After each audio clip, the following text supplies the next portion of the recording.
Hey there! Grab yourself a coffee and enjoy the story. The cleaning cart squeaked as I pushed it down the polished hallway of Sterling Enterprises.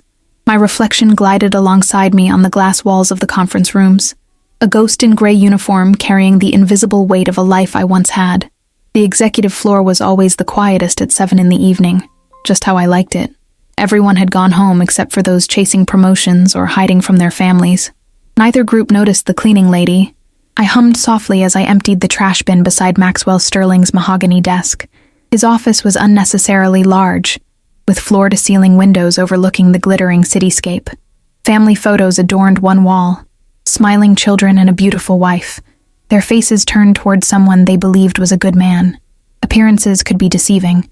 I'd learned that lesson the hard way. The door swung open without warning. Maxwell Sterling himself burst in, his tailored suit slightly rumpled and a fine sheen of sweat on his forehead. He stopped abruptly when he saw me, as if surprised to find another human being in his domain after hours. "You," he said, pointing at me like I was an object rather than a person. "What's your name?" I straightened, instinctively pulling my shoulders back, a habit from my previous life that was hard to break. "Melissa. Melissa Blackwell, sir." His eyes narrowed slightly as he studied my face. "You've been cleaning this floor for... how long now?" 6 months, sir.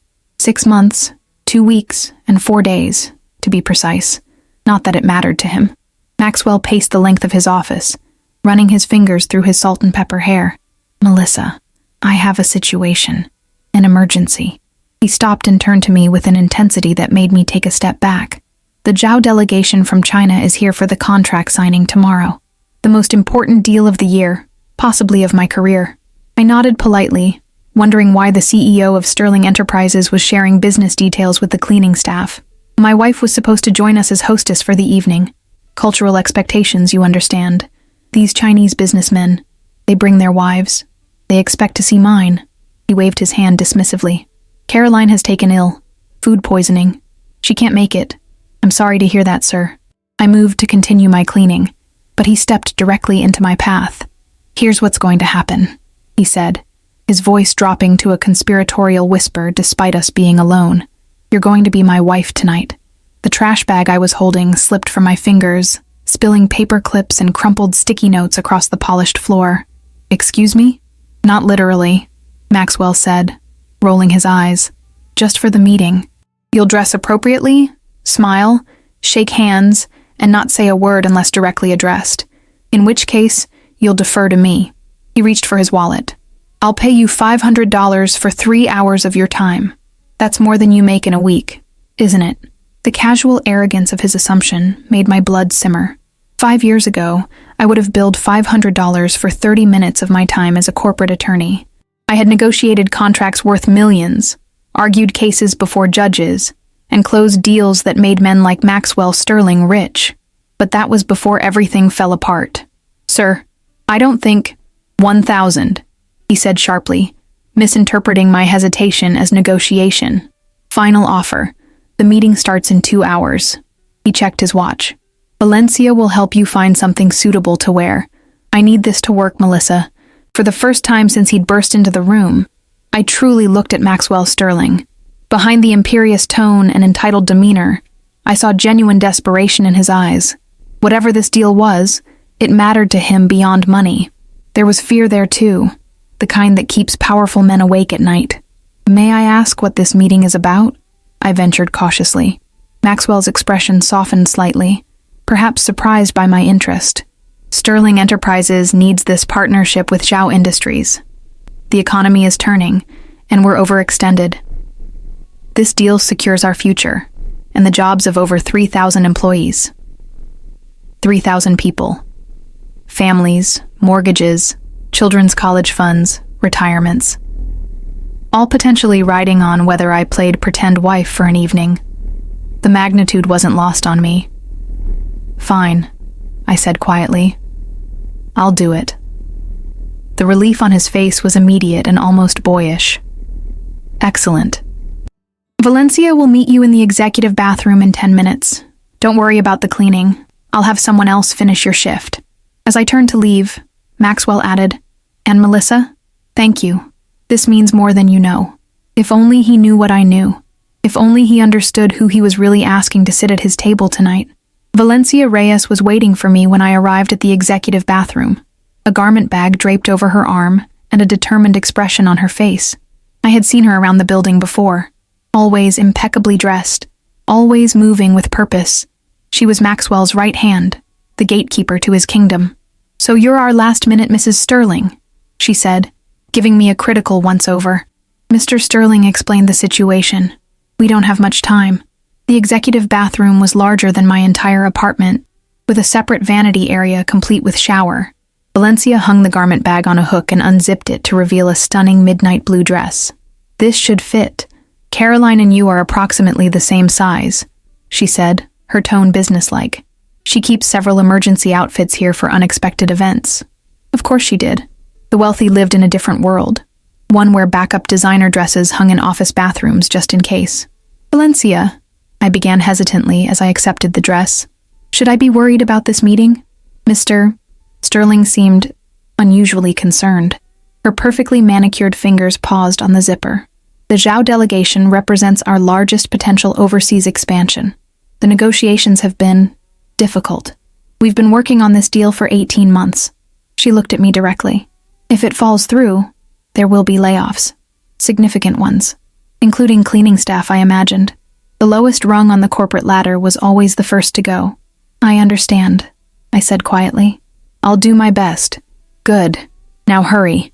We need to transform you from," she gestured vaguely at my uniform, "this, into someone who belongs at Maxwell Sterling's side."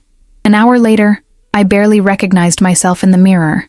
The midnight blue dress fit surprisingly well, its elegant cut making me look taller and more refined.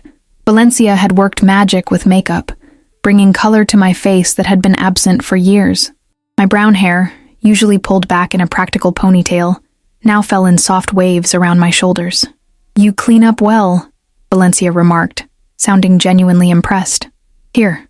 She handed me a velvet box. Inside was a delicate silver necklace with a small diamond pendant.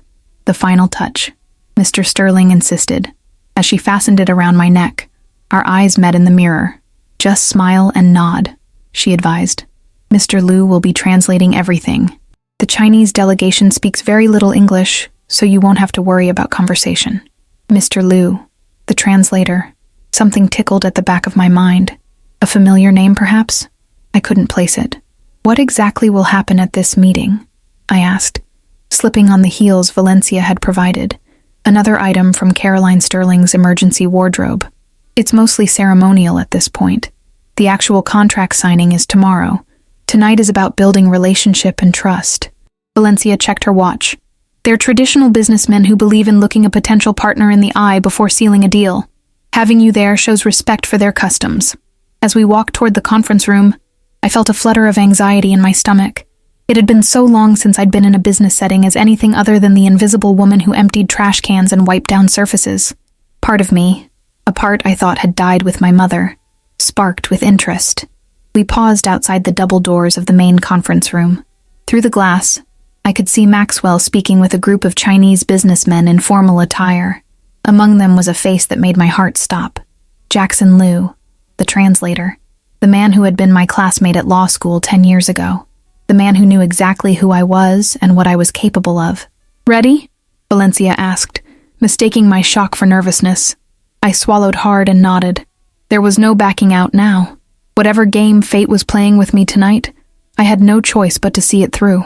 Maxwell looked up as we entered, relief washing over his features. "Ah, here she is," he said warmly, extending his hand to me. "Gentlemen, my wife." Jackson Liu's eyes widened fractionally as they met mine, a flash of recognition quickly masked by professional indifference. He gave no other indication that he knew me as he began translating Maxwell's introduction. I smiled demurely and took my seat beside Maxwell, my mind racing. What was Jackson doing here? Last I'd heard, he was working at a prestigious law firm specializing in international business. Now he was a translator for Chinese investors? Something didn't add up. Wei Zhao, the leader of the delegation, smiled politely at me and said something in Mandarin.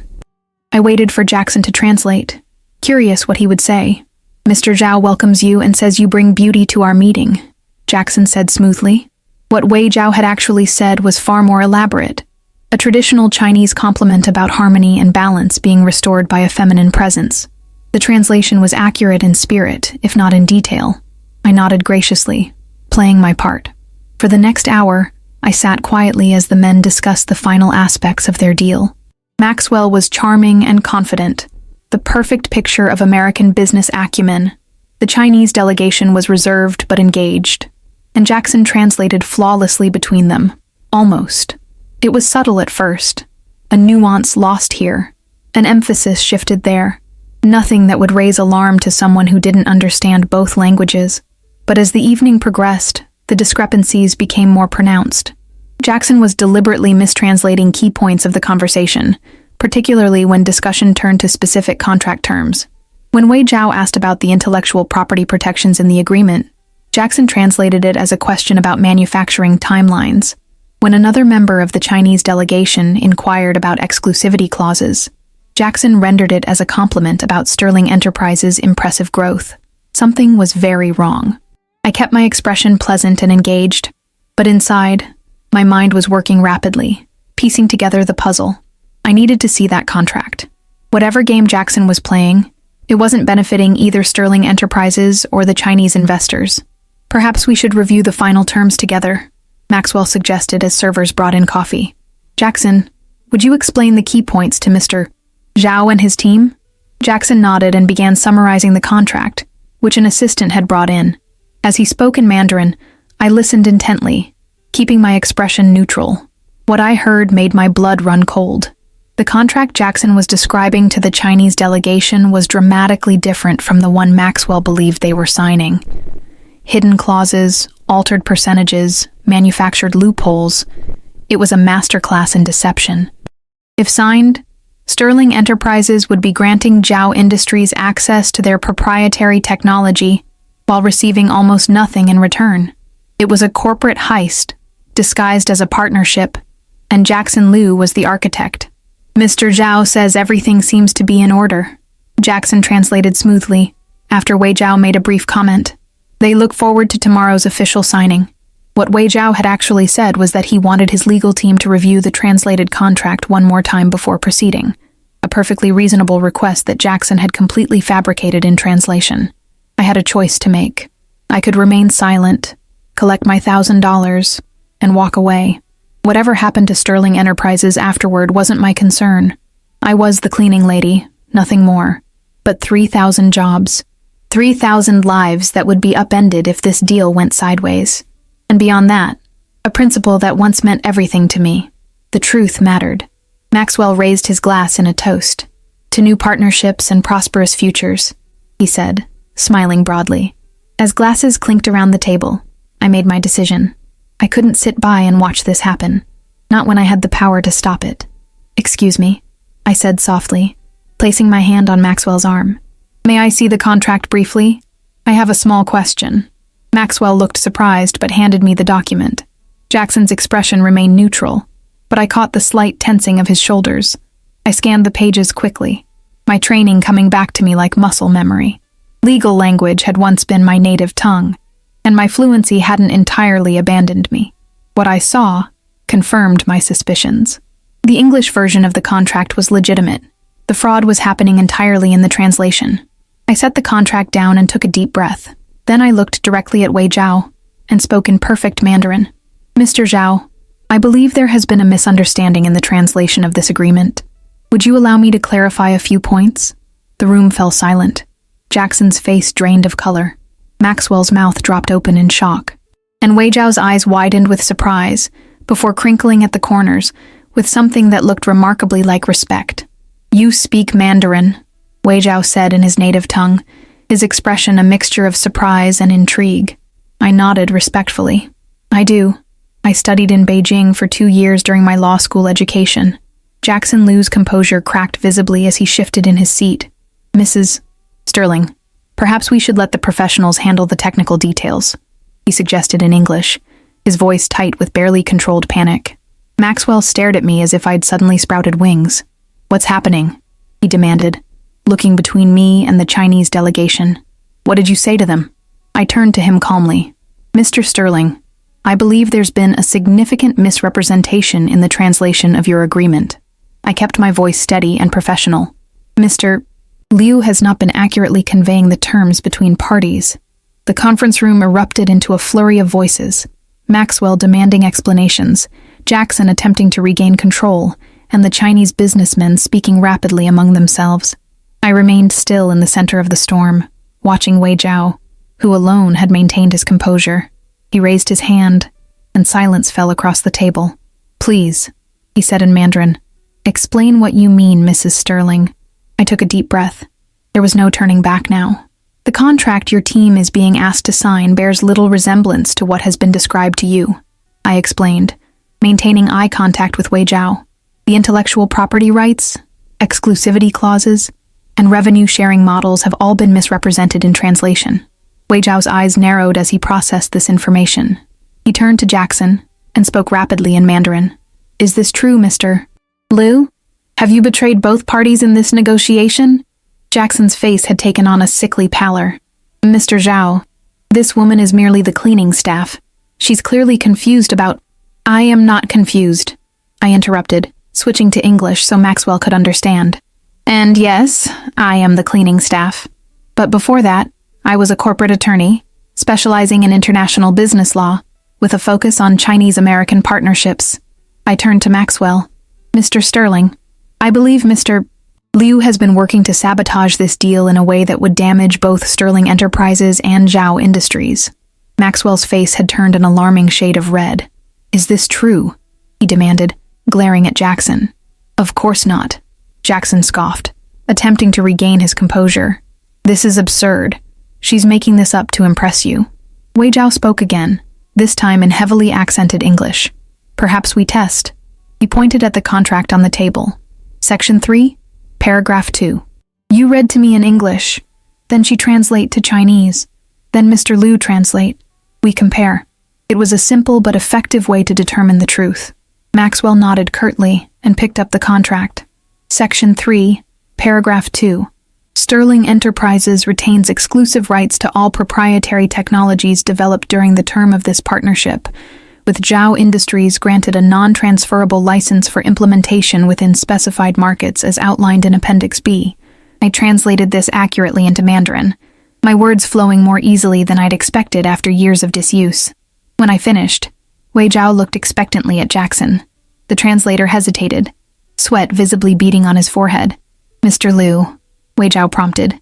Jackson cleared his throat and began translating, but his version claimed that Sterling Enterprises and Zhao Industries would share equal ownership of all technologies, with Zhao Industries having unrestricted rights to license the technology to third parties. The discrepancy was enormous and unmistakable. Even without understanding the language, Maxwell could read the shock on the faces of the Chinese businessmen. You lied, Wei Zhao said simply, his calm demeanor making the accusation all the more damning. He turned to one of his associates and issued a rapid series of instructions in Mandarin. The man immediately stood and left the room, phone already pressed to his ear. Jackson's professional mask shattered completely. Mr. Zhao, please, there's been a misunderstanding. Perhaps my grasp of certain legal terminologies. You graduated top of your class at Columbia Law School and worked for 5 years at Morgan & Price, specializing in international business law, I said quietly. Your grasp of legal terminology is excellent in both languages. The room fell silent as all eyes turned to me. How do you know that? Maxwell asked, his voice barely above a whisper. I kept my gaze fixed on Jackson. Because we were classmates. We graduated the same year. We even worked on the law review together. I allowed myself a small, bitter smile. You probably didn't recognize me at first, Jackson. It's been a long time, and I've changed considerably. Recognition finally dawned fully in Jackson's eyes. Melissa Blackwell, he breathed, more to himself than to the room. You were headed for partnership at Thornton and Associates. Yes, I said simply. I was. Wei Zhao was watching this exchange with keen interest. Perhaps, he suggested, we should pause this meeting. Resume tomorrow when emotions are less high. His English was halting but clear. Maxwell nodded stiffly, professional enough to recognize when a strategic retreat was necessary. I believe that would be wise, Mr. Zhao. My team needs to review our translation protocols. He shot a venomous glance at Jackson. And personnel. As the Chinese delegation gathered their documents, Wei Zhao approached me directly.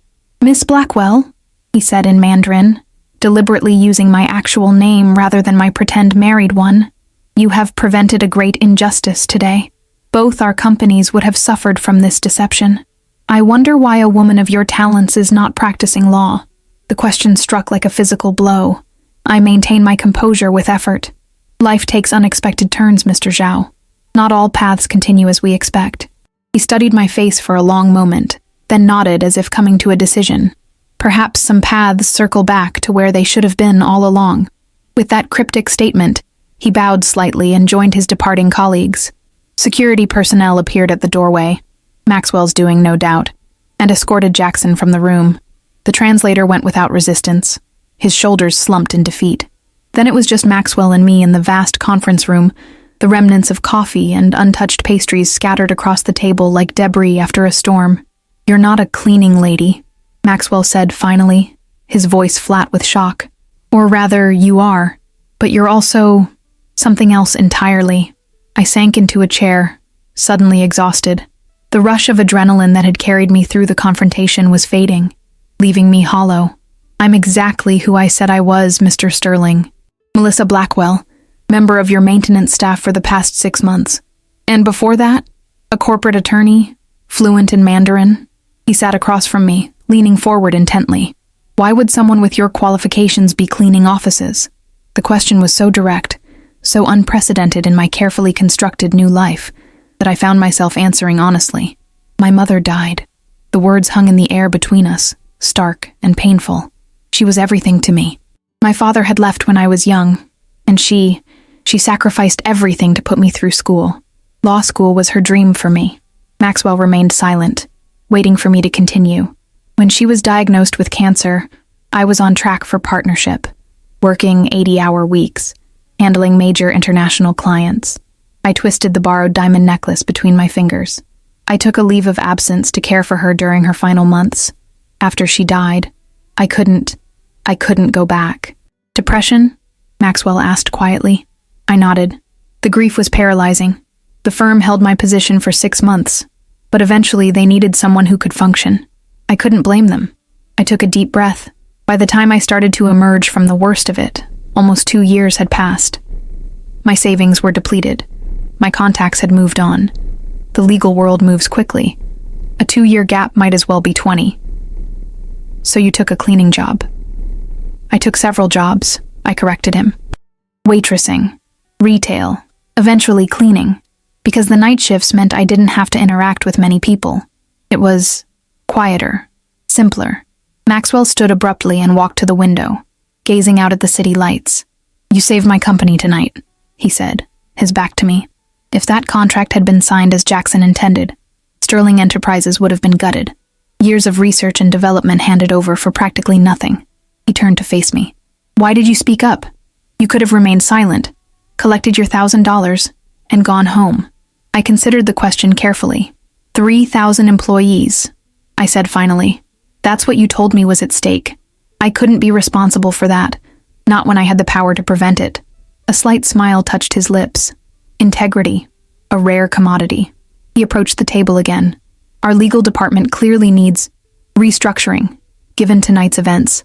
Garrett Montgomery, our current counsel, is clearly not providing adequate oversight if this could happen under his watch."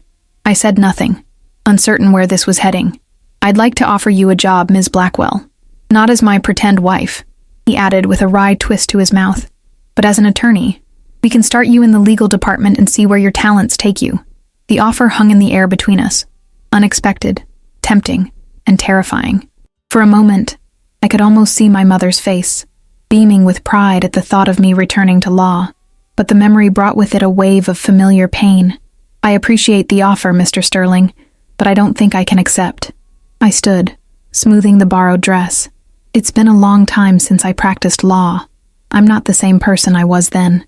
Maxwell's expression hardened slightly. "That's a waste of exceptional talent, Ms. Blackwell. Not many people could have done what you did tonight." "Perhaps," I conceded, "but it's my choice to make." He nodded reluctantly. At least let me properly compensate you for tonight. What you did was worth far more than our original agreement. The $1,000 will be fine, I said, suddenly eager to end this conversation and return to the anonymity of my regular life. If you'll excuse me, I should change back into my uniform. As I turned to leave, Maxwell called after me. The offer remains open, Ms. Blackwell. Should you change your mind? I didn't respond as I walked away, my borrowed heels clicking on the polished floor, the sound of a woman I no longer was. Valencia was waiting in the executive bathroom, her expression a mix of curiosity and concern. What happened in there? Security just escorted Jackson Liu from the building. There was a problem with the translations, I said simply, reaching behind my neck to unfasten the diamond necklace. Mr. Liu wasn't being entirely truthful.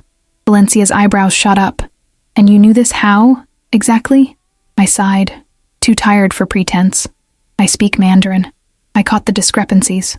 She stared at me for a long moment, then slowly shook her head. 6 months you've been cleaning these offices, and not once did you mention you were bilingual. What else don't we know about you, Melissa Blackwell?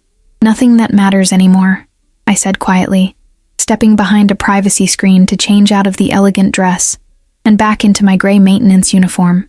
As the fabric of my old life slipped away, I felt both relief and an unexpected pang of loss. When I emerged, Valencia was still there, studying me with new eyes. Mr. Sterling offered you a position, didn't he? I nodded, and you turned it down. It wasn't a question. How did you know? She smiled slightly. Because you're changing back into that uniform instead of celebrating your dramatic career change. She handed me an envelope. Your payment, as agreed. Although if you ask me, it's insulting given what you apparently did in there. I accepted the envelope without opening it. Thank you for your help tonight, Valencia. As I gathered my cleaning supplies to finish my interrupted shift, Valencia lingered in the doorway.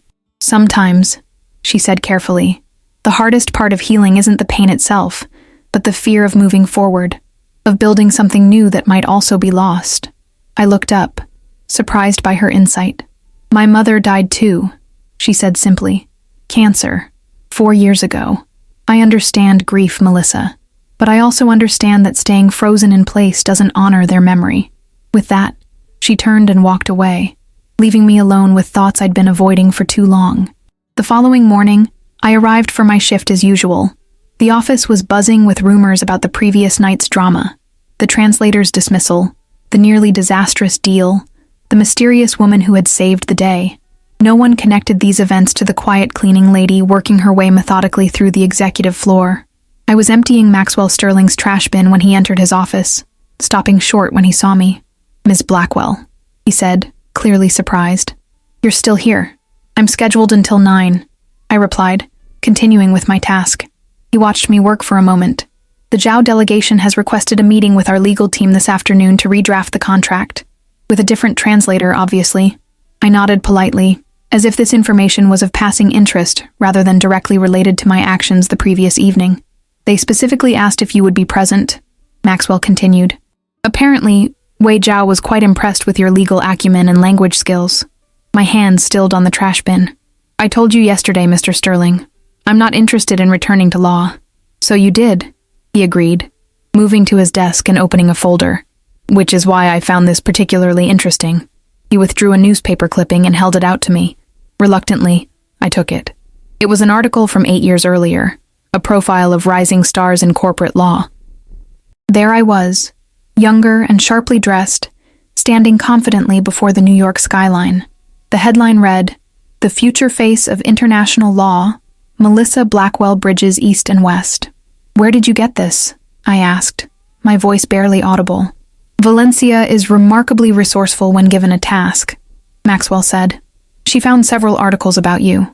Your work on the Chen-Davidson merger was apparently groundbreaking. 3 languages, top of your class, on track to become one of the youngest partners at Thornton & Associates. He leaned against his desk. That woman in the article, she didn't disappear because your mother died, Ms. Blackwell. She's still there. I saw her last night. I stared at my younger self, so confident and full of purpose. That woman doesn't exist anymore, doesn't she? Maxwell challenged gently. Because from where I stand, she saved my company from disaster. She stood up against deception when she could have remained silent. She showed more integrity and courage than most people would in her position. He took back the article. Your mother must have been very proud of you. The mention of my mother sent a familiar ache through my chest. She was, I whispered. Would she want you cleaning offices when you could be changing lives with your actual talents? It was a low blow. And judging by Maxwell's expression, he knew it. But the question landed squarely in my heart, impossible to ignore. The meeting is at 2 o'clock, Maxwell said, turning back to his desk. Conference room A. No pressure, Ms. Blackwell. It's entirely your choice. I finished my shift in a fog of conflicting emotions. Memories of my mother surfacing with painful clarity. Her joy when I'd been accepted to law school. Her unwavering support during my grueling study sessions. Her pride when I'd landed my first position at Thornton & Associates. You'll change the world someday, Melissa, she'd told me once. I just know it. Instead, I was changing trash bags and wiping down countertops.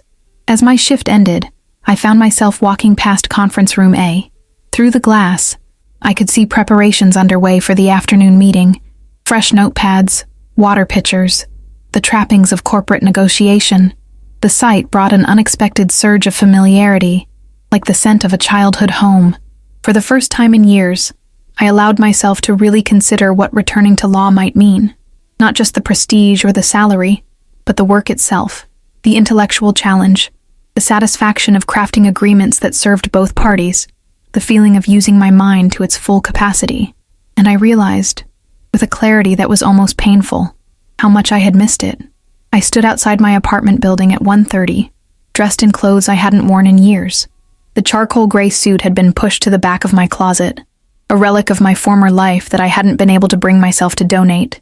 It felt strange against my skin, both foreign and achingly familiar, like running into an old friend who had once been as close as family. I hadn't committed to anything yet, I reminded myself. I was just going to observe the meeting, perhaps offer language assistance if needed. Nothing more. The taxi ride to Sterling Enterprises passed in a blur of second thoughts and memory flashes. Images of my mother kept surfacing. Her gentle encouragement when I doubted myself during law school. Her fierce pride when I'd won my first major case. I could almost hear her voice. Hiding your light doesn't honor my memory, Melissa. It buries both of us. When I arrived at the building, Valencia was waiting in the lobby. Her eyes widened slightly at my transformation, but she recovered quickly. Mr. Sterling hoped you'd come, she said, handing me a visitor's badge. The Zhao delegation has already arrived. My heart hammered as we rode the elevator to the executive floor. What was I doing? I wasn't prepared for this. It had been years since I'd reviewed a complex international contract. What if I'd forgotten crucial details? What if my Mandarin was rustier than I realized?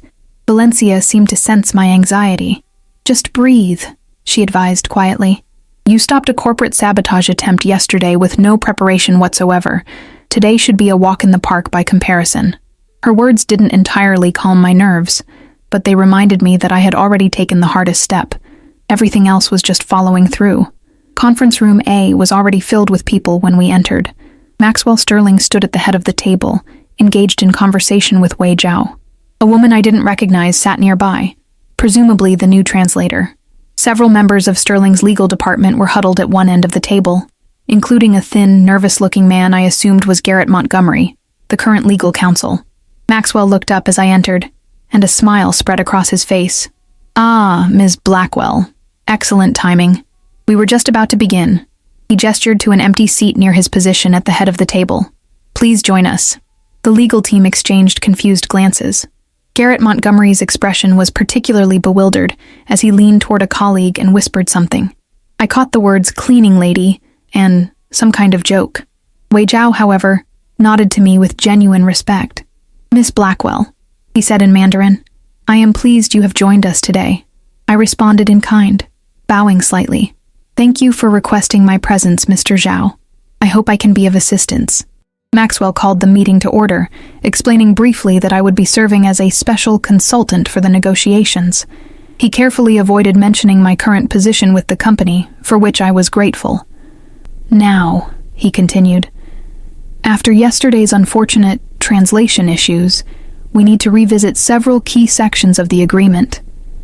Mr. Montgomery has prepared a revised draft that addresses the concerns raised by Ms. Blackwell. Garrett Montgomery stepped forward, his thin frame tense with barely concealed annoyance. He clearly resented my presence and the implication that his work needed correction. The revised draft maintains all originally agreed-upon terms while clarifying language regarding intellectual property rights, exclusivity provisions, and revenue-sharing models, he explained, distributing copies around the table. I accepted my copy and began reviewing it immediately, my old training kicking in automatically. The document was complex, with multiple appendices and cross-references, standard for international business agreements of this magnitude. As I read, I made mental notes of potential issues and ambiguities that might cause problems later. The official translator began working through the document with Wei Zhao and his team, section by section. I listened carefully to her Mandarin, which was technically accurate, but occasionally missed subtle legal nuances. When she struggled with a particularly complex clause about technology licensing restrictions, Wei Zhao glanced in my direction. Perhaps, he suggested in Mandarin, Ms. Blackwell could offer her interpretation of this section. All eyes turned to me. This was the moment. Step back into the shadows or step forward into the light. I took a deep breath and nodded. The issue with this clause, I began, addressing both sides of the table, is that it doesn't adequately define what constitutes derivative technology. Without that specificity, Zhao Industries could potentially be restricted from developing their own innovations that build upon shared research. I suggested alternative language that would protect Sterling's core intellectual property, while giving Zhao Industries the freedom to develop their own advancements. As I spoke, I felt something long dormant awakening within me, the precision of legal analysis, the satisfaction of solving complex problems, the flow of moving between languages to bridge understanding. Maxwell was watching me with undisguised approval. Even Garrett Montgomery had stopped glaring and was taking notes on my suggestions. For the next 2 hours, I found myself increasingly central to the negotiations. When disagreements arose, both sides looked to me for clarification or compromise solutions. My mind felt sharper than it had in years, engaged in work that challenged and fulfilled me. It was like finding a part of myself I had believed was gone forever. During a brief break, Maxwell pulled me aside. "You're a natural at this," he said quietly. "Better than anyone on our current legal team, if I'm being honest. Garrett looks like he's going to have an aneurysm every time you speak, but even he can't deny your skill." I smiled, surprised by how good the compliment felt. "Thank you. It's coming back more easily than I expected. That's because it's who you are, Melissa." His eyes held mine with unexpected warmth. "Some people work at being attorneys. For others, it's woven into their DNA. You're clearly the latter." Before I could respond, Wei Zhao approached us. "Mr. Sterling, might I have a moment with Ms. Blackwell?" Maxwell nodded and stepped away, leaving me alone with the Chinese businessman. "You have a remarkable mind," Wei Zhao said in Mandarin, his voice low and contemplative. "Sharp, balanced, honorable. These qualities are rare in international business." "Thank you," I replied, uncertain where this was heading. "May I ask a personal question?" When I nodded, he continued, "Why were you cleaning offices when you possess such extraordinary talents?" It was the same question Maxwell had asked, but somehow different coming from Wei Zhao. There was no judgment in his tone, only genuine curiosity. "I lost someone very dear to me," I said simply. "My mother. The grief changed me, made it impossible to continue my previous path." Wei Zhao nodded slowly. "In my culture, we believe that great suffering can either destroy a person or transform them into something stronger, like the sword that must pass through fire to become steel." He studied my face. "You have passed through the fire, Ms. Blackwell. The question now is what kind of blade you will become." His words resonated in a way I hadn't expected. I had survived the worst pain imaginable, the loss of the person who had been my foundation, my champion, my home. But surviving wasn't the same as living. For years I had been existing in a half state, neither fully present nor truly absent. "Whatever you decide," Wei Zhao continued, "know that you have earned my respect. My company would be fortunate to work with someone of your caliber." Was he offering me a job? Before I could ask for clarification, Maxwell called the meeting back to order, and the moment passed. The remainder of the negotiations proceeded smoothly. By 5 o'clock, we had a revised agreement that satisfied both parties, one that protected Sterling Enterprises' intellectual property while giving Zhao Industries the partnership benefits they sought. The atmosphere in the room was positive, even celebratory, as Maxwell and Wei Zhao shook hands on the preliminary agreement. The formal signing will take place tomorrow morning, Maxwell announced. 9 o'clock sharp. Ms. Blackwell, I trust you'll join us. All eyes turned to me expectantly. This was no longer about observing or offering occasional assistance. This was Maxwell publicly signaling my involvement in the deal, and, implicitly, my potential future with the company. I'll be here, I heard myself say, the words surprising me even as they left my mouth. As the meeting dispersed, Garrett Montgomery approached me, his earlier hostility replaced by reluctant professional courtesy. Your input was helpful today, he admitted stiffly. Where did you practice before? Thornton and Associates, I replied. International Corporate Division. Recognition flickered in his eyes. Thornton has an impressive reputation. If you're interested in returning to law, I'm sure they'd consider. Ms. Blackwell will not be returning to Thornton, Maxwell interrupted, appearing suddenly at my side. If she decides to practice law again, it will be with Sterling Enterprises. He smiled thinly at Montgomery. Unless you're eager to surrender your position, Garrett? Montgomery blanched. No, sir. Of course not. I was merely making polite conversation. Yes, I understand. Maxwell dismissed him with a nod, then turned to me. Walk with me to my office? As we left the conference room, I felt a strange mixture of exhilaration and apprehension. The day had unfolded in ways I couldn't have anticipated that morning.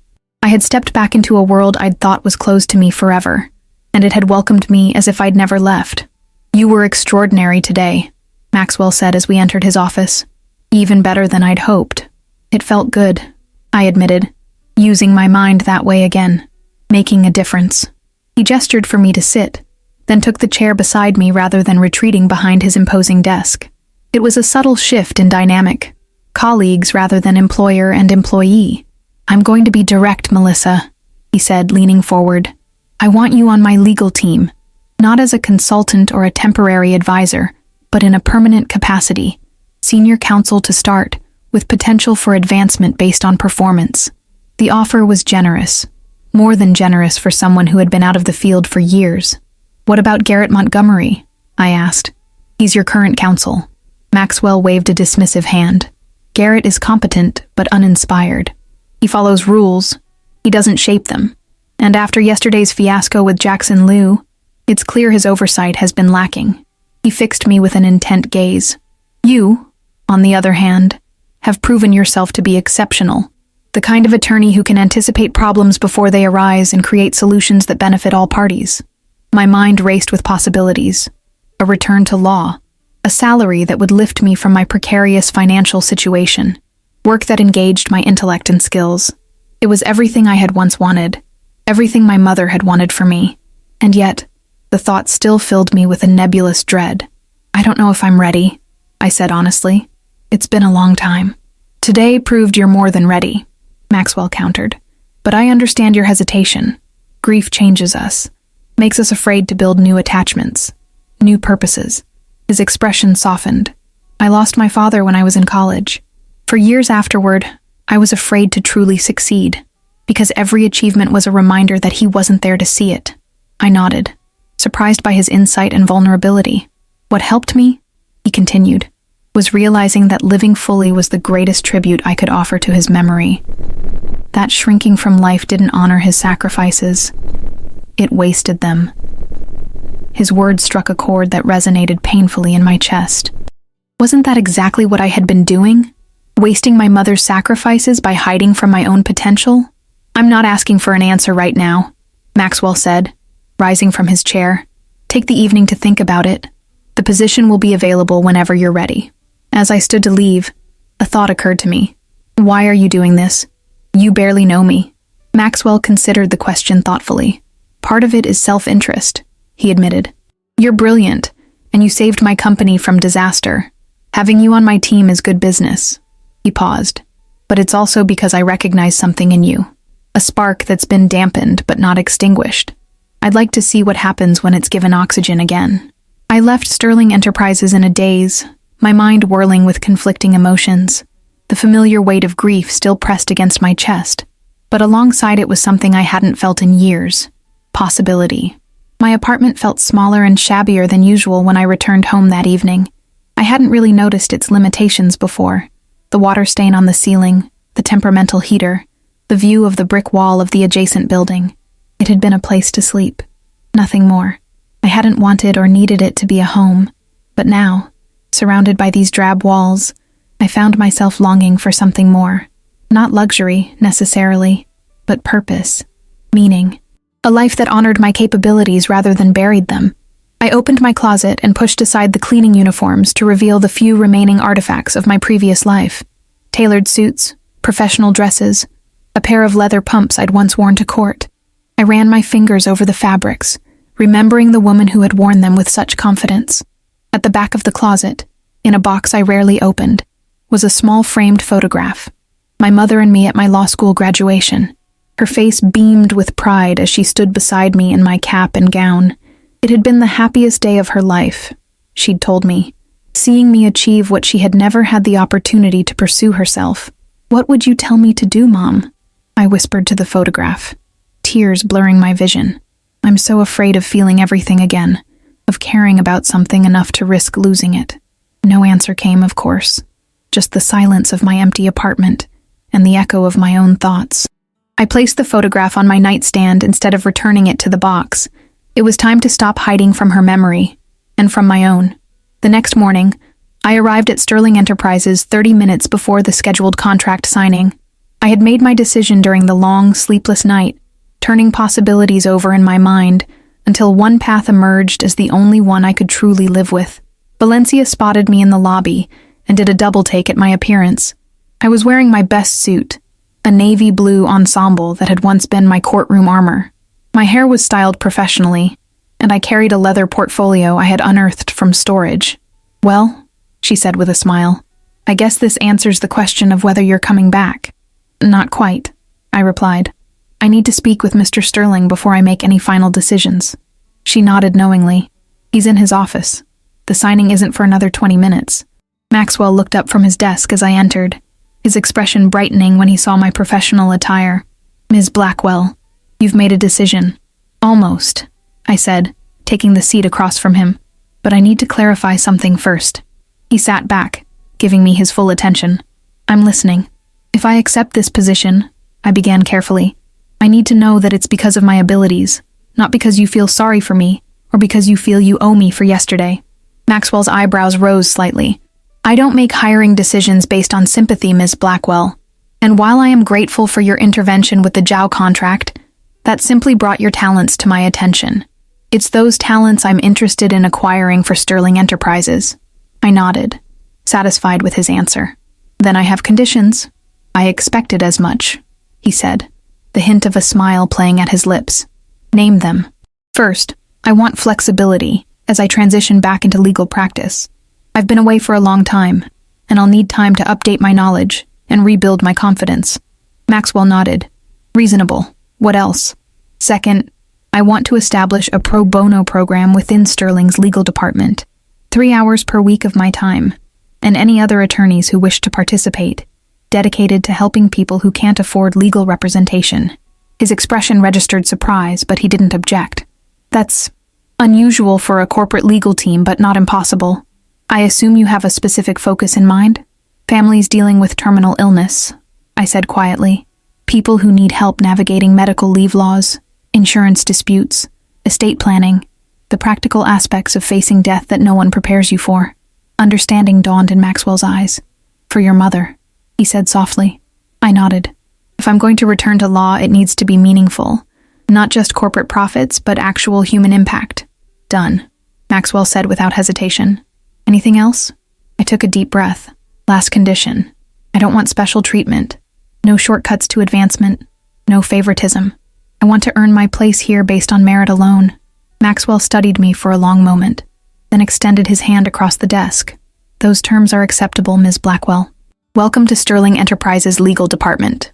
As we shook hands, I felt a weight lift from my shoulders. Not the weight of grief, which would always be part of me, but the burden of hiding from my own potential. For the first time in years, I was stepping fully into the light. The contract signing ceremony went smoothly. Wei Zhao seemed pleased to see me in my new capacity. nodding approvingly when Maxwell introduced me as Sterling Enterprises' newest senior counsel. After the documents were signed and photographs taken, Wei Zhao approached me. "So," he said in Mandarin, "you have chosen to become Steel after all." I smiled, understanding his reference to our earlier conversation. "I'm trying," I replied. "It's not easy to reshape oneself. The most valuable things never are," he said wisely. "I look forward to working with you, Miss Blackwell. Perhaps next time, you will be the one drafting our agreements rather than merely saving them." As the Chinese delegation departed, Garrett Montgomery approached me, his expression a careful neutral. "Mr. Sterling informed me of your appointment," he said stiffly. "I suppose we'll be working together." "It seems that way," I agreed, extending my hand. "I hope we can collaborate effectively." He hesitated only briefly before shaking it. "Sterling Enterprises has high standards. I trust you'll meet them." "I intend to exceed them," I replied calmly. A flash of competitive spirit sparked in his eyes. "We'll see." With a curt nod, he walked away.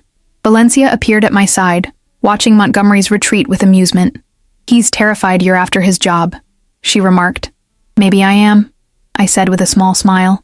"Eventually," she laughed. "I knew there was more to you than met the eye, Melissa Blackwell. From cleaning offices to senior counsel in 48 hours. That might be a company record." "It's been a surreal few days," I admitted. "Well, I hope you're ready for more," Valencia said, glancing at her tablet. "Maxwell wants you in the executive planning meeting this afternoon. Something about reassessing our approach to international partnerships in light of the Zhao agreement." She looked up at me with genuine warmth. "Your office is being prepared as we speak. 13th floor, corner suite, with a view. An office. My office." The concept felt foreign after so long away from the corporate world. "Thank you, Valencia, for everything," she nodded, understanding the deeper gratitude behind my words. Sometimes we all need a little push to become who we're meant to be. As she walked away, I found myself alone in the conference room where everything had changed. Through the windows, I could see the city sprawling before me, full of possibilities, challenges, new beginnings. For so long, I had been surviving, moving through life like a ghost. Now I was on the verge of living again. It wouldn't be easy. The grief wouldn't disappear, and the fear of loss would always lurk in the background. But maybe that was the point. Life wasn't about avoiding pain or hiding from potential hurt. It was about embracing the full spectrum of experience, the joy and the sorrow, the victories and the defeats.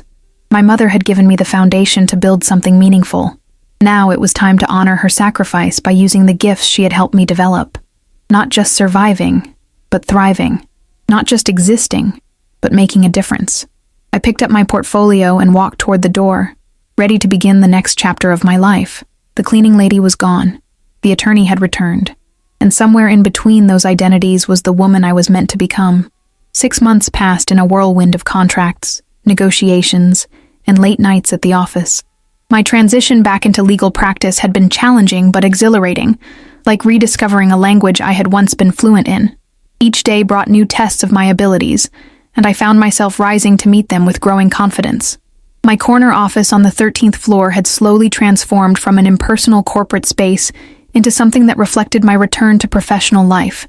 Law books lined the shelves, sticky notes adorned my computer monitor, and a small potted plant, a housewarming gift from Valencia, added a touch of life to the sleek modern decor. But the most important item sat on my desk, the photograph of my mother and me at my law school graduation, now displayed prominently rather than hidden away. I was reviewing the final draft of a licensing agreement when Maxwell knocked on my open door. "Got a minute?" he asked, looking uncharacteristically hesitant. "Of course," I replied, setting aside the document. Over the past months, Maxwell and I had developed a productive professional relationship. He respected my legal expertise, and I appreciated his business acumen. If there was occasional tension between us, moments when our eyes held contact a beat too long, or when our fingers brushed as we exchanged documents, we both carefully ignored it. Maxwell closed the door behind him and took a seat across from my desk. "I have a proposition for you," he began. "The board met yesterday to discuss corporate restructuring." My stomach tightened. In the business world, restructuring often preceded layoffs. Had I misread my standing in the company? "I see," I said cautiously. "And how does this affect the legal department?" "Directly," Maxwell replied. Garrett Montgomery has accepted a position with Robinson and Miller in Chicago. He's leaving at the end of the month. I blinked in surprise. Garrett and I had maintained a coolly professional relationship since my arrival, with him gradually coming to respect my legal abilities, if not my unconventional path to the position. I hadn't heard he was looking to leave. He wasn't, until they made him an offer he couldn't refuse. Maxwell leaned forward slightly. Which brings me to my proposition. I want you to take over as Chief Legal Officer. The words hung in the air between us. Chief Legal Officer, the top legal position in the company, reporting directly to the CEO and the board. It was the kind of role that attorneys worked decades to achieve, and here it was, being offered to me after just 6 months. That's a significant promotion, I said carefully. There are several senior attorneys with more experience and longer tenure with Sterling Enterprises, none of whom saved the company from a catastrophic contract disaster, Maxwell pointed out. None of whom established our first pro bono program, which, by the way, has generated more positive press than any charitable initiative we've undertaken in years, and none of whom consistently impress Wei Zhao, who has personally mentioned your exceptional mind in 3 separate communications. I felt a flush of pride at the praise, but caution tempered my response. The board approved this? Over internal candidates with more seniority? The board trusts my judgment, Maxwell said with a slight smile. And the numbers don't lie. Since you joined the legal team, we've reduced contract approval time by 23% while improving our liability protection. The Zhao partnership is exceeding projections by 15%, largely due to the clarity of the agreement you helped craft. He spread his hands. Results speak for themselves. They did, and I couldn't deny feeling a surge of satisfaction at having my contributions recognized so concretely. Still, something about the offer nagged at me. What about my third condition? I asked. No special treatment, no shortcuts. I wanted to earn my advancement. Maxwell's expression softened. Melissa, you have earned this. Every day for the past 6 months, you've proven yourself not just capable but exceptional. This isn't favoritism. It's recognizing talent and rewarding performance. He hesitated, then added, Your mother would be proud of what you've accomplished. The mention of my mother sent a familiar pang through my chest, but it wasn't the sharp pain of before. Time and purpose had gradually transformed my grief into something I could carry without being crushed by it. She would, I agreed softly. She always believed I could do more than I thought possible. So do I, Maxwell said, his voice low and sincere. Our eyes met, and for a moment, the professional veneer between us thinned, revealing something more personal underneath. The position is yours if you want it. Take the weekend to think about it. After he left, I turned to the window, gazing out at the city skyline as I contemplated the offer. Chief Legal Officer of Sterling Enterprises at 34. It was beyond anything I could have imagined when I was pushing my cleaning cart through these same hallways just 6 months ago. My phone buzzed with a calendar notification. Pro Bono Clinic, 3 p.m. I smiled at the reminder. The clinic had become the highlight of my week. A chance to use my legal skills to help people navigating the same devastating terrain I had once traversed alone. The community center where we held the clinic was a modest building in a working-class neighborhood, worlds away from the gleaming corporate tower of Sterling Enterprises. I signed in at the front desk, where Sophia, the center's coordinator, greeted me warmly. Your 3 o'clock is already here, she said, handing me a file. Single mother, 2 kids. Her husband died 3 months ago. Pancreatic cancer. Insurance is denying claims from his final treatments, saying they weren't medically necessary. I felt a familiar tightening in my throat. Put her in consultation room 2. I'll be right there. The woman who waited for me was perhaps 40, with dark circles under her eyes and hands that couldn't seem to stay still. She introduced herself as Diana Reynolds. Thank you for seeing me, she said, her voice steady despite the exhaustion evident in every line of her body. The hospital is threatening to send my account to collections, and I don't know what to do anymore. As she shared her story, I was struck by the parallels to my own experience. The devastating diagnosis, the frantic search for treatments, the mounting bills that arrived with cold precision, even as her world collapsed.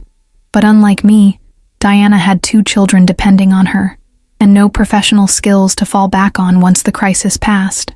The insurance company is wrong, I told her after reviewing the medical records and policy documents. These treatments were standard protocol for stage 4 pancreatic cancer. They were attempting to extend your husband's life, which absolutely qualifies as medically necessary. I made notes as I spoke. I'm going to draft an appeal letter today. If they deny it again, we'll escalate to the state insurance commissioner. Relief flooded Diana's face. You really think we can win? I know we can, I said firmly. Insurance companies count on people being too overwhelmed to fight back. But you're not fighting alone anymore. By the time our session ended, Diana had something she'd been missing: hope. As I walked her out, she impulsively reached for my hand. My husband would have handled all this, she said quietly. He was the strong one. I never thought I could do any of this without him. You're stronger than you realize, I told her, remembering my own journey. And it gets easier. Not perfect, but easier. After Diana left, I lingered at the community center, finishing the appeal letter while the details were fresh in my mind. I was so absorbed in the work that I didn't notice someone approaching until a shadow fell across my desk. Working late on a Friday? Some things never change. I looked up, startled by the familiar voice. Jackson Liu stood before me, his expression uncertain, his once immaculate appearance now notably more modest. He wore no designer suit, no expensive watch, just simple business casual attire that suggested a significant step down from his former status. Jackson, I said, my voice cooling instantly. What are you doing here? He gestured to the chair across from me. May I? Against my better judgment, I nodded. Curiosity outweighed my lingering anger toward the man who had nearly sabotaged Sterling Enterprises, and who had apparently recognized me that night but said nothing about our shared past. I heard you were volunteering here, he said, settling into the chair. Word gets around in legal circles. Former cleaning lady becomes senior counsel at Sterling makes for interesting gossip. I'm not here to gossip, I said curtly. I'm working. Jackson nodded, glancing at the paper spread before me. Pro bono insurance appeal? That's not what I would have expected from the Melissa Blackwell I knew in law school. People change, I replied. Sometimes for the better, sometimes not. The implication hung between us. He accepted the barb with a slight wince. I deserved that. Jackson ran a hand through his hair, a nervous gesture I remembered from our law school days. What happened that night at Sterling, I can explain. You can explain deliberately mistranslating a major international contract? Attempting to sabotage both companies? I kept my voice low, but there was no disguising the edge in it. I'm curious what possible explanation could justify that. Jackson leaned forward, his eyes meeting mine directly. I was being blackmailed, he said simply. Whatever I had expected, it wasn't this. Blackmailed? By whom? A third company, Ryutech Industries. They wanted access to Sterling's proprietary technology without the merger constraints. They had information about me, personal information that would have destroyed my career and my marriage. I studied his face, searching for signs of deception, but finding only weary resignation. Why are you telling me this now? Because I owe you the truth, he said. After that night, I lost everything anyway. My job, my reputation, eventually my marriage. The blackmailers released the information when I failed to deliver what they wanted. He gave a bitter laugh. Turns out the thing I was most afraid of facing wasn't nearly as bad as I'd imagined. My ex-wife might have forgiven an affair. She couldn't forgive betraying my professional ethics. Why didn't you go to the authorities? Report the blackmail? Fear, he said simply. Then shame. Now it's too late. No evidence, just my word against theirs. He shrugged. I'm not here for sympathy, Melissa. I made my choices. But when I heard about what you're doing here, helping people who've lost loved ones to illness, it reminded me of the person you always were. Even in law school, you cared about more than just winning. I wasn't sure how to respond. The Jackson I'd known had been brilliant but ambitious, focused solely on prestige and success. This humbled version was almost unrecognizable. What are you doing now? I asked finally. Teaching paralegal courses at the community college, he replied. It's not the career I planned, but it's honest work, and maybe I can help others avoid my mistakes. He hesitated, then added, I'm also volunteering. Legal aid clinic on the south side, twice a month. A silence fell between us. Not comfortable, but no longer hostile. We had both been transformed by our experiences, pushed onto paths we never would have chosen voluntarily. Second chances are rare, Melissa, Jackson said softly. You got one. You went from cleaning offices to the executive floor in 6 months. That's remarkable. It wasn't luck, I said, more sharply than I intended. It was hard work and integrity. I know, he acknowledged. And you deserve every bit of success. I just hope. He trailed off, then stood abruptly. I should go. I just wanted to explain and to say I'm sorry, for what it's worth. As he turned to leave, I called after him. Jackson. He paused, looking back. The Southside Clinic. Do they need more volunteers? A small smile touched his lips. Always. I can send you the information. Do that, I said, surprising myself with the offer. I'm not promising anything, but I'll consider it. After he left, I sat for a long time, thinking about second chances and redemption. Jackson had made a terrible mistake and lost everything. I had hidden from life and nearly lost myself. Both of us were trying to rebuild, to find meaning in the aftermath of our private disasters. The following Monday morning, I arrived at Sterling Enterprises earlier than usual. The weekend had given me time to reflect on Maxwell's offer and what I truly wanted for my future. As I rode the elevator to the executive floor, I felt a sense of clarity I hadn't experienced in years. Maxwell was already in his office, reviewing reports with his characteristic intensity. He looked up as I knocked on his open door, his expression brightening. Melissa, come in. I took the seat across from him, smoothing my skirt with suddenly nervous hands. I've made my decision about the chief legal officer position, I began. And? Maxwell set aside his reports, giving me his full attention. I'm accepting, I said firmly, but I have a few additional conditions. A smile played at the corners of his mouth. Of course you do. Let's hear them. First, I want to expand the pro bono program. Not just more hours, but more attorneys participating. It's good for the community and good for the company's reputation. Maxwell nodded. Reasonable. Next? Second, I want to implement an ethics training program for all departments involved in international business. What happened with Jackson Liu and the Zhao contract wasn't just a translation issue. It was a failure of oversight and ethical guidelines.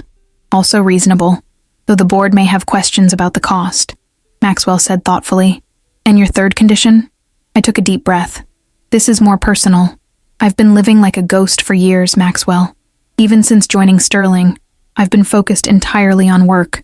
I need more balance. I met his eyes directly, including the freedom to explore whatever this is between us, if you're interested. Maxwell's expression shifted from professional attentiveness to something warmer, more vulnerable. I've been interested since the night you stood up and spoke Mandarin in that conference room, he admitted quietly. But I didn't want to complicate your transition back into professional life, or make you feel pressured, given our positions. I appreciate that, I said. And I'm not suggesting we announce anything to the company, but I'd like the chance to get to know you outside these walls. As people, not just CEO and legal counsel. Maxwell reached across the desk, his hand covering mine. Dinner tonight? He suggested, his voice softer than I'd ever heard it. I know a place where no one from Sterling will see us. I turned my hand to lace my fingers with his, feeling a flutter of anticipation that had nothing to do with contracts or career advancement. I'd like that. Our moment was interrupted by Valencia, who appeared at the door with her customary efficiency. Sorry to interrupt, but the Zhao delegation has arrived for their quarterly review. They're asking specifically for both of you. Maxwell and I exchanged a look of mutual understanding as we disentangled our hands. Work now, exploration later. We'll be right there, Maxwell told Valencia. As she departed, he turned back to me. Ready for this, Chief Legal Officer Blackwell? The title sent a thrill of pride through me, not just for the achievement itself, but for how far I'd come from the woman who had pushed a cleaning cart through these halls, hiding from her own potential. More than ready, I replied, standing with renewed purpose. As we walked together toward the conference room, I thought about the twisting path that had brought me here, the devastating loss that had nearly destroyed me, the chance encounter that had forced me to confront my buried talents, the courage it had taken to step back into the light after years in the shadows. My mother had always told me that life rarely follows a straight line, that the most meaningful journeys often come from unexpected detours. In losing her, I had lost myself for a time, but perhaps that loss had been necessary for me to find a new way forward, one that honored both her memory and my own authentic self. Wei Zhao was waiting for us, his expression as inscrutably calm as ever. As we exchanged greetings, he studied me with knowing eyes. Ms. Blackwell, he said in Mandarin, you look well, like someone who has found her proper place in the world. I smiled, responding in kind. Not just a place, Mr. Zhao, a purpose. He nodded approvingly. That is the greatest achievement of all. As the meeting began, I opened my portfolio and prepared to protect Sterling Enterprises' interests while fostering a genuine partnership with Zhao Industries. No deception, no hidden agendas, just honest negotiation and mutual benefit, the way business should be conducted, the way I would ensure it was conducted under my leadership. 6 months ago, I had been invisible, a shadow moving through these offices after hours, emptying trash cans while others made decisions that shaped the world. Now I sat at the table as a full participant, my voice respected, my expertise valued. The cleaning lady had saved the company once through a chance confluence of skills and opportunity. The chief legal officer would protect it every day through diligence, integrity, and hard-won wisdom. As I caught Maxwell's eye across the table, I saw not just professional respect, but personal promise, the possibility of connection beyond career ambitions. Another piece of myself that I had kept locked away, now cautiously emerging into the light. Later that evening, as Maxwell and I shared dinner at a quiet restaurant far from Sterling Enterprises, he raised his glass in a toast. To new beginnings, he said softly. I clinked my glass against his, feeling a warmth that had nothing to do with the wine. To new beginnings, I echoed, and to my mother, who would have loved seeing me here. Tell me about her, Maxwell said, his eyes warm with genuine interest. As I began sharing stories of the woman who had shaped me, her strength, her sacrifices, her unwavering belief in my potential, I felt her presence more strongly than I had in years. Not as a painful absence, but as an enduring influence, guiding me still. The grief hadn't disappeared. It never would entirely, but it had transformed from a prison into a foundation, something I could build upon rather than something that confined me.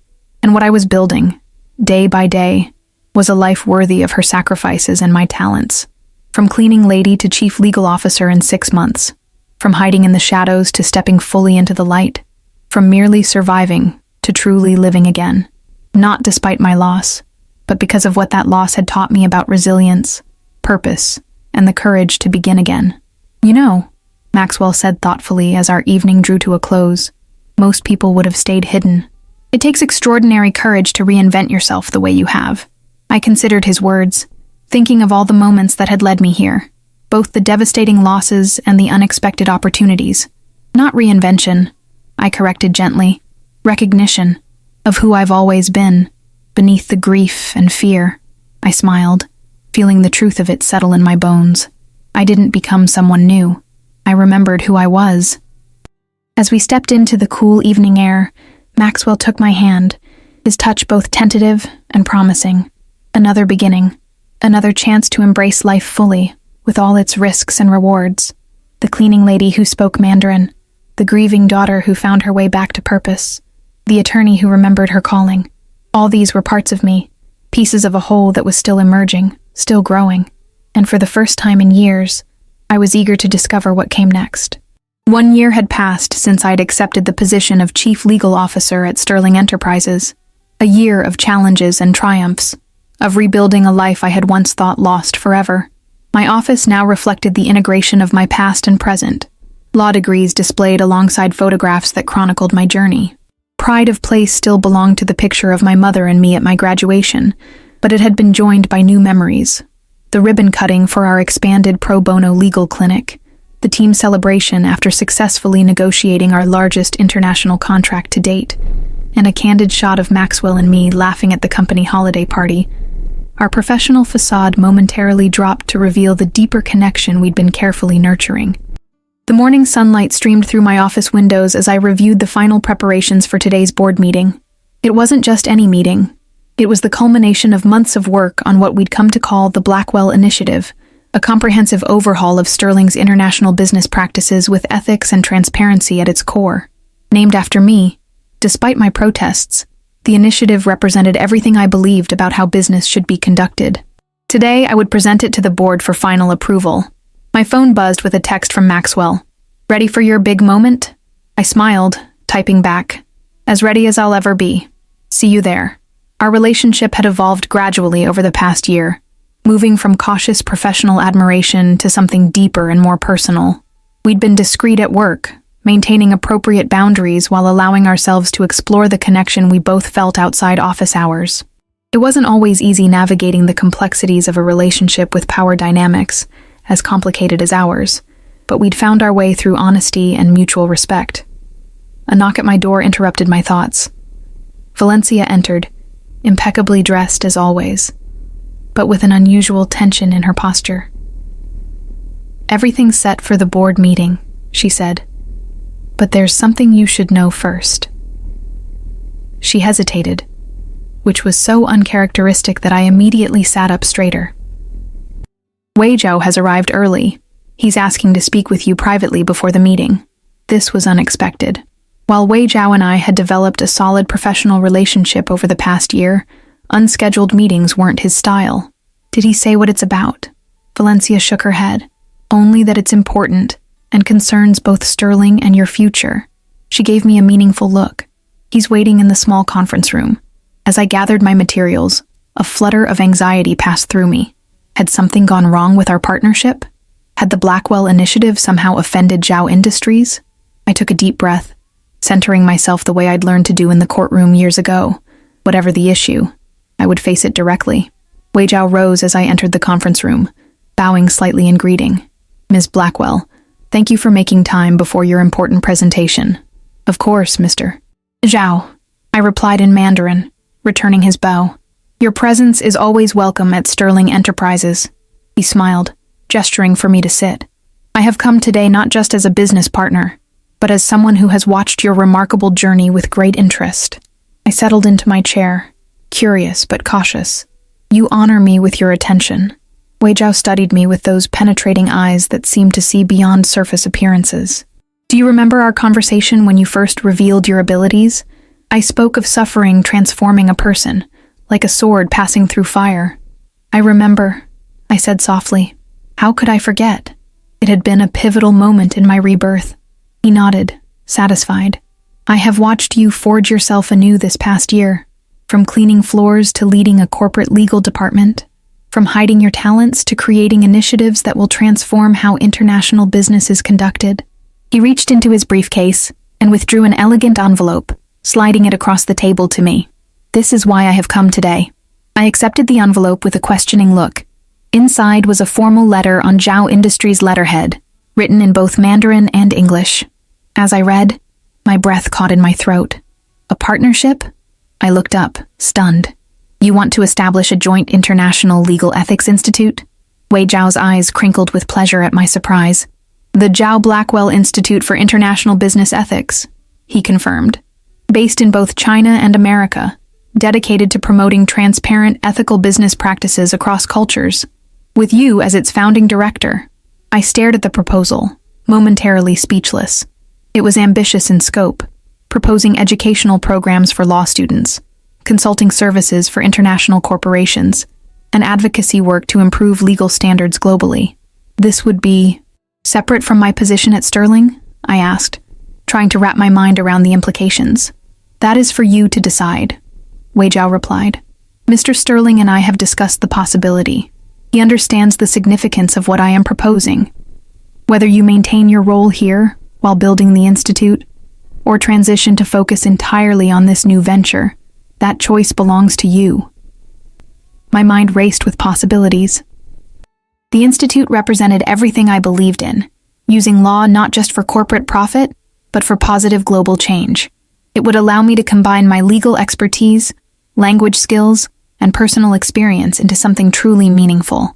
"Why me?" I asked finally. "There are more experienced attorneys, more prominent legal scholars. None with your unique perspective," Wei Zhao interrupted gently. "You understand both worlds, the corporate boardroom and the struggles of ordinary people. You have known great success and devastating loss. You speak the languages of East and West." He leaned forward. "Most importantly, you have proven that principles need not be sacrificed for progress. That is the message our global business community needs." Emotion tightened my throat as I thought of how far I had come. From the depths of grief that had led me to push a cleaning cart through these very offices, to this moment of extraordinary opportunity. My mother would have been amazed, and so proud. "I'm honored by your proposal," I said sincerely, but I'll need time to consider it carefully. Wei Jiao smiled. Of course. The institute is not a small undertaking. It would require your full heart as well as your mind. He stood, preparing to leave. The board meeting awaits. Perhaps afterward, when your initiative has been approved, we can discuss this further. His confidence in my presentation was touching. As we walked together toward the boardroom, I felt a strange sense of standing at a crossroads, one I could never have imagined even 18 months ago. The board meeting proceeded exactly as I had hoped. My presentation of the Blackwell Initiative was met with thoughtful questions and ultimately unanimous approval. Throughout, I was acutely aware of Maxwell watching me with unmistakable pride and of Wei Jiao observing with his characteristic calm assessment. As the meeting concluded and board members filtered out, Maxwell approached me, keeping his tone professional despite the warmth in his eyes. Excellent work, Ms. Blackwell. The initiative will set new standards for the industry. Thank you, Mr. Sterling, I replied, matching his formal tone. I believe it will serve the company well. Once we were alone in the boardroom, his professional facade softened. That was magnificent, Melissa. You had every person in that room convinced within the first 5 minutes. He glanced toward the door Wei Jiao had exited through. So, are you going to tell me what he proposed? Or should I pretend I don't know? I smiled, unsurprised that Maxwell was already aware of Wei Jiao's visit.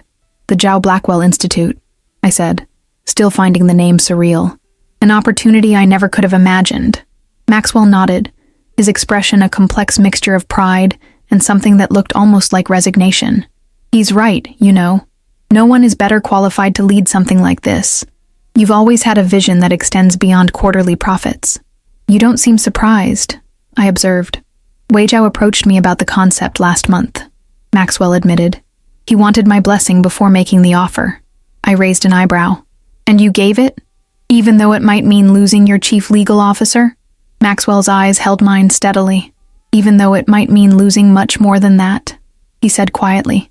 Some opportunities transcend personal considerations, Melissa. This could be your legacy. The implication was clear.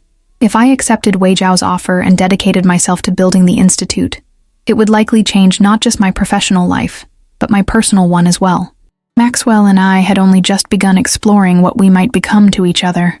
Long-distance relationships between continents were notoriously difficult to maintain. I haven't decided anything yet, I told him. This isn't a choice I can make impulsively. He reached for my hand, a rare display of affection within the company walls. Take all the time you need. Whatever you decide, I'll support you. The generosity of his response touched me deeply. This was a man who had already given me so much. A second chance at my career, the space to rebuild my confidence, and the beginnings of a relationship I had never expected to find. That evening, I returned to my apartment, a new one, spacious and filled with light, so different from the dreary space where I'd spent my years of grief. As I kicked off my heels and changed into comfortable clothes, my thoughts continued to circle around Wei Jiao's proposal and what it would mean for my future. I made myself a cup of tea and carried it to the small home office I'd created, where a special shelf held mementos of my journey. Among them was my old Sterling Enterprises maintenance badge, a reminder of where I'd been and how far I'd come. Beside it sat a handwritten note from Diana Reynolds, the first client I'd helped at the pro bono clinic, thanking me for winning her insurance appeal and giving her family a chance to heal without the burden of medical debt. As I stood contemplating these artifacts of my past and present, my phone rang. The screen showed a name that brought an immediate smile. Franklin Blackwell, my father. Dad, I answered warmly. I was just thinking about calling you. Great minds think alike, he chuckled. How did the board meeting go today? Did they approve your initiative? Unanimously, I confirmed. But something unexpected happened. I found myself telling him about Wei Jiao's proposal, the institute that would bear my name, and the difficult choice it presented. When I finished, my father was quiet for a moment. Your mother would be beyond proud, he said finally, his voice thick with emotion. Not just of what you've accomplished, but of how you've done it, with integrity and purpose. Tears pricked at my eyes. In the years following my mother's death, my relationship with my father had been strained, both of us lost in our individual grief, unable to bridge the gap her absence had created. It was only in the past year, as I'd begun rebuilding my life, that we'd found our way back to each other. I don't know what to do, Dad, I admitted. The Institute is an incredible opportunity, but Sterling has given me so much. And then there's Maxwell. Ah, my father said knowingly. The heart complicates everything, doesn't it? He paused. You know, when your mother was offered that teaching position in Boston years ago, we faced a similar choice. It was her dream job, but it would have meant uprooting our family, my practice, everything we'd built. This was a story I'd never heard before. What happened? She turned it down for us, he said simply. She always said she never regretted it, that she found other ways to fulfill that part of herself. But sometimes, especially after you went to law school, I wondered if she carried a small what if in her heart. The revelation landed heavily. Had my mother sacrificed her own dreams for our family's stability? Had she truly never regretted it? Melissa, my father continued gently, when your mother died and you disappeared into your grief, my greatest fear wasn't that you would never practice law again. It was that you would never fully live again, that you would exist, but not thrive. His voice softened. Seeing you now, facing this kind of decision, a choice between two extraordinary paths, I know she would want you to choose with your whole heart, not out of obligation or fear. But how do I know which path is right? I asked, feeling suddenly like a child again, seeking parental wisdom. The right path, my father said thoughtfully, is the one that allows you to be most fully yourself, the one that honors both your gifts and your joy. He chuckled softly. And sometimes the right path isn't choosing between two options, but finding a third way that incorporates elements of both. After we hung up, I sat with his words, turning them over in my mind. A third way, not either or, but perhaps both and. The seed of an idea began to form. Ambitious, challenging, but potentially perfect. The next morning, I requested meetings with both Maxwell and Wei Jiao. I would present them with a counter-proposal, one that honored the spirit of Wei Jiao's offer, while creating something even more aligned with my personal vision. Maxwell arrived at my office first, his expression curious. You look like someone who's made a decision, he observed, taking the seat across from my desk. I have, I confirmed, but not the one you might expect. Wei Jiao joined us moments later, exchanging greetings before settling into the second visitor's chair. Ms. Blackwell has reached a conclusion regarding our proposal, Maxwell explained. I took a deep breath and laid out my vision. I'm deeply honored by the offer to lead the Jiao Blackwell Institute, I began. The mission resonates with everything I believe about how international business should function. However, I'd like to propose a modification to the structure. Both men listened intently as I outlined my counterproposal. Instead of being based in either China or America, the institute would be headquartered in a neutral third location. Singapore, perhaps, or Geneva. Instead of requiring me to choose between Sterling Enterprises and the institute, I would serve as executive chairperson, guiding the institute's mission while maintaining my role as chief legal officer at Sterling on a modified schedule. Most importantly, I continued, the institute wouldn't be the Jiao Blackwell Institute. It would be the Eleanor Morgan Blackwell Institute for International Ethics, named for my mother, who sacrificed so much to give me the education and opportunities that made all of this possible. I turned to Wei Jiao. My mother never got to see what became of the potential she nurtured in me. This would ensure her name lives on through work that matters, creating ethical frameworks that protect both corporations and the people they impact. Wei Jiao's expression remained neutral, but his eyes warmed with understanding. Honoring ancestors through lasting contributions is deeply respected in my culture, he said. Your mother's name would inspire generations of legal scholars and practitioners. Maxwell leaned forward. The logistics of maintaining dual roles would be challenging, he noted, though his tone suggested he was intrigued rather than opposed. Challenging but not impossible, I countered. Sterling would benefit from being at the forefront of ethical international business practices. The Institute would benefit from my continued real-world experience in corporate law. And I paused, allowing myself a moment of complete honesty. I would benefit from not having to choose between my professional vision and my personal attachments.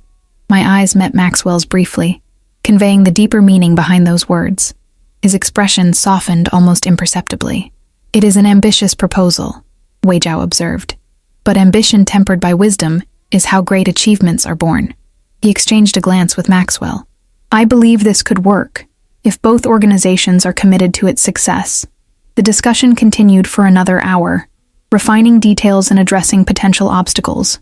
By the time we concluded, a framework had emerged that satisfied all parties, a visionary institute that would honor my mother's memory while allowing me to maintain the life I had built at Sterling Enterprises. As Wei Chao departed for another appointment, Maxwell remained behind, waiting until the door closed before speaking. "The Eleanor Morgan Blackwell Institute," he said softly. "She would be honored beyond words." "I hope so," I replied, emotion catching in my throat. Everything I am, everything I've accomplished. It all began with her belief in me. Maxwell moved closer, professional distance momentarily forgotten. "You've created something remarkable here, Melissa. Not just for your mother's memory, but for yourself. For all of us." His voice dropped to a near whisper. "I'm selfishly glad your proposal allows you to stay in New York." I smiled, allowing myself to lean briefly into his strength. I couldn't imagine leaving now. Not when I've finally found my way back to myself. Not when we're just discovering what we might become together. 6 months later, I stood on a podium in Geneva, addressing the assembled dignitaries and legal scholars at the official launch of the Eleanor Morgan Blackwell Institute for International Ethics. The audience included representatives from major corporations and governments across 6 continents, all gathered to witness the beginning of what many were already calling a revolution in international business practices. "Ethics isn't just about following rules," I told them, my voice steady and confident. "It's about recognizing that behind every contract, every negotiation, every business decision are real human lives that will be affected by our choices." My mother taught me that principle long before I entered a law school classroom or a corporate boardroom. In the front row, my father sat beside Maxwell, both watching with unmistakable pride. Weijia was there too, his normally impassive face displaying rare satisfaction at seeing our shared vision become reality. 2 years ago, I continued, I was at the lowest point of my life. Grief had stolen not just my mother, but my sense of purpose, my confidence in my abilities, my willingness to engage fully with the world. I paused, letting the personal admission resonate. I was pushing a cleaning cart through corporate offices at night, hiding from my own potential, believing that chapter of my life was closed forever. Murmurs rippled through the audience. Most knew my current position, but not the full story of my journey. Then came a moment of choice. Speak up or remain silent. Use my forgotten skills or watch injustice unfold. Step into the light or continue hiding in the shadows. I smiled, remembering that pivotal night in the Sterling conference room. The choice I made that evening led to a cascade of opportunities that ultimately bring us here today. I gestured to the Institute's elegant logo displayed behind me, my mother's initials woven into a design that symbolized connection across cultures and legal traditions. The Eleanor Morgan Blackwell Institute stands for the principle that ethical business is not just morally right, but strategically advantageous. That transparency builds stronger partnerships than deception. That considering human impact alongside profit margins creates sustainable success. I looked out at the assembled faces, feeling a profound sense of rightness. My mother never got to see me argue before a judge or negotiate a major contract. But through this institute, her influence will shape international business practices for generations to come. As applause filled the auditorium, I caught Maxwell's eye in the front row. His expression held everything we hadn't yet said to each other: pride, admiration, and a deepening love that had grown steadily over the months we'd worked together to bring this moment to fruition. Beside him, my father wiped tears from his eyes, nodding his approval of what his daughter had created to honor his wife's memory. The reception afterward was a blur of congratulations and introductions. Prominent attorneys, business leaders, and government officials all wanted to discuss potential collaborations with the Institute. Even Jackson Liu was there, now teaching business ethics at a respected university. Another story of redemption that had unfolded alongside my own. As the evening drew to a close, I slipped away from the crowd and found a quiet balcony overlooking Lake Geneva. The night air was cool against my skin as I gazed at the distant lights reflecting on the water. "There you are," Maxwell's voice came from behind me. "The woman of the hour, hiding from her admirers." I turned, smiling as he joined me at the railing, just taking a moment to process everything. "It's been quite a journey. From cleaning lady to institute founder," he agreed, sliding an arm around my waist. "With a few dramatic revelations and career transformations along the way." I leaned into his embrace, remembering the night that had changed everything, standing in that conference room, summoning the courage to speak in Mandarin when silence would have been easier. I never imagined that moment would lead to all of this. I did, Maxwell said softly. Not the specifics, perhaps, but the moment you stood up and revealed who you truly were, I knew you were extraordinary. He turned to face me, taking both my hands in his, and I've been falling in love with you ever since. The declaration, though not entirely unexpected given the growing closeness between us, still took my breath away. Even when I was scrubbing your office floors, I teased, deflecting slightly as I absorbed the emotion behind his words. Even then, you had more dignity and purpose than most of the executives I've known, he replied seriously.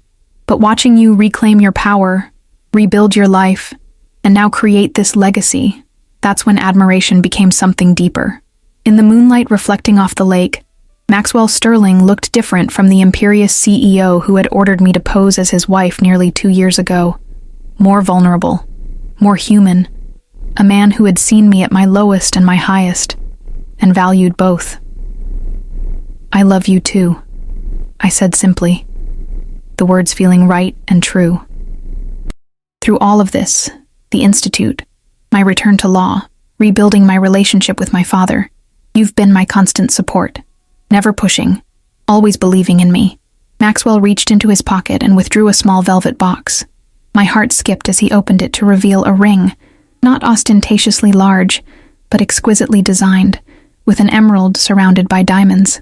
Melissa Blackwell, he said softly, you've transformed not just your own life but mine as well. You've shown me what true resilience looks like, what it means to lead with both brilliance and heart. He took a breath. I don't want to be just your CEO or even just your partner. I want to build a life with you, one that honors both our individual dreams and what we can create together. His eyes held mine, vulnerable and certain at once. Will you marry me? The moment stretched between us, filled with the weight of our shared journey, from employer and cleaning lady to colleagues to lovers, and now to this threshold of a deeper commitment. Yes, I whispered, my voice strong despite the tears gathering in my eyes. Yes, I will. As he slipped the ring onto my finger, I thought of my mother, how she would have loved this moment, this man, this life I had rebuilt from the ashes of grief. The Institute bearing her name was my public tribute to her memory, but this private joy, this second chance at love and fulfillment, this too honored what she had always wanted for me. Maxwell drew me into his arms, sealing our engagement with a kiss that promised a future neither of us could have imagined 2 years ago. When we parted, I looked up at the stars visible above the lake, feeling my mother's presence more strongly than I had in years. She would have adored you, I told Maxwell, leaning my head against his shoulder. I wish I could have met her, he replied. But I see her in you every day, in your determination, your compassion, your unwillingness to compromise on what matters. From the reception hall, I could hear my name being called. More congratulations to accept. More connections to make for the Institute's future. My father appeared at the balcony doorway, his face alight with happiness at finding us together. There you two are, he said, then noticed the ring glittering on my finger. His expression softened. Well, it seems congratulations are in order for more than just the Institute. As my father embraced us both, I felt the circle of my life completing itself. The grief that had once threatened to destroy me had ultimately transformed me, leading me through darkness to a light brighter than I could have imagined. My mother was gone, but her legacy lived on, not just in the Institute that bore her name, but in the woman I had become because of her love. Later that night, as Maxwell slept beside me in our hotel suite, I stood by the window looking out at the peaceful waters of Lake Geneva. In the glass, I caught my own reflection. No longer the hollow-eyed woman who had pushed a cleaning cart through empty offices, nor the uncertain attorney taking her first tentative steps back into professional life. The woman who gazed back at me now stood tall with quiet confidence, eyes bright with purpose and promise. We did it, Mom, I whispered to the night sky. Everything you believed I could be, everything you sacrificed to make possible. It wasn't wasted after all. A sense of peace settled over me. Not the numbing emptiness I had mistaken for peace during my darkest days, but a genuine tranquility born of purpose fulfilled and love reclaimed. The cleaning lady who spoke Mandarin had saved more than just a corporate deal that night. She had saved herself, rediscovered her voice, and created a legacy that would touch countless lives. As I slipped back into bed beside the man who had seen my potential even when I was at my lowest, I knew with absolute certainty that this was exactly where I was meant to be, not despite the journey that had brought me here, but because of it. Every painful step, every loss, every moment of courage had led me to this new beginning. My mother had given me roots. Now I had found my wings, and they would carry me farther than either of us had ever dreamed possible. If you enjoyed the story, leave a like and subscribe to the channel. And drop a comment below. What city are you watching from? And if your heart tells you to, feel free to leave me a tip on Buy Me a Coffee. Just check the first pinned comment. Thanks for keeping me company and for the coffee, and I'll see you in the next story.